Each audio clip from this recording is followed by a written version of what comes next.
Hi students, welcome to Harsh media. அஃபிஷியலாக வந்து பள்ளிக்கல்வித்துறை வந்து அனௌன்ஸ் பண்ணியிருக்காங்க. ஜூன் 6ஆம் தேதி வந்து பள்ளிகள் திறக்கப்படும் அப்படின்னு சொல்லிட்டு நம்ம எல்லாருமே எதிர்பார்த்துட்டு இருந்த ஒரு விஷயமே வேறு. ஆனால் இங்கே நடந்த ஒரு விஷயமே வேறு. ஏன்னா நிறைய நியூஸ் சேனல்ஸ்லேருந்து தந்தி டிவியாக இருக்கட்டும், நியூஸ் 18 தமிழ்நாடாக இருக்கட்டும், எல்லாருமே வந்து பார்த்திங்க அப்படின்னா கவர் பண்ண நியூஸ் வரைக்கும் அந்த ஆலோசனை முடிஞ்சதுக்கப்புறமே ஜூன் 10 தான் ஸ்கூல் திறக்கிற மாதிரி வந்து நிறைய நியூஸஸ் வந்து வெளிவந்தது.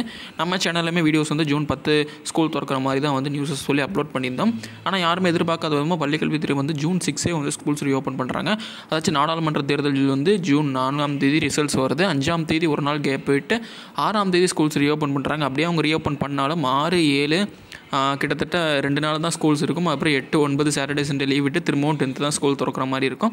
அதனால தான் நான் 10th மண்டே வந்து ஸ்கூல்ஸ் ரீஓப்பன் பண்ணுவாங்க அப்படின்னு சொல்லி கெஸ் பண்ணோம். இந்த 2 நாள் ஸ்கூல்ஸ் வைக்காமல் ஒரு மண்டேலேருந்து ஸ்டார்ட் பண்ணுவாங்க அப்படின்னு சொல்லி கெஸ் பண்ணோம். பட் வந்து அவங்க வேறு மாதிரி திங்க் பண்ணியிருக்காங்க. ஜூன் 6 வந்து ஸ்கூல்ஸ் ரீஓப்பன் பண்ணியே கண்டினியூஸாக கொண்டு போகலாம் அப்படின்னு சொல்லிட்டு அவங்க ட்ரை பண்ணியிருக்கிறதுனால ஜூன் 6 வந்து கன்ஃபார்ம் வந்து ஸ்கூல் ரீஓப்பன். தமிழ்நாட்டில் இருக்கக்கூடிய 1 முதல் 12ஆம் வகுப்பு வரை இருக்கக்கூடிய மாணவர்கள் அனைவருக்கும் ஸ்கூல்ஸ் ரீஓப்பன் வந்து ஜூன் 6ஆம் தேதி கன்ஃபார்ம் ஆகிருக்கு. ஸோ இதை பற்றி நீங்கள் என்ன நினைக்கிறீங்க அப்படின்னு சொல்லிட்டு கமெண்ட்டில் சொல்லுங்கள். இன்னொரு நல்ல வீடியோ உங்களும் சந்திக்கிறேன். until then, thank you.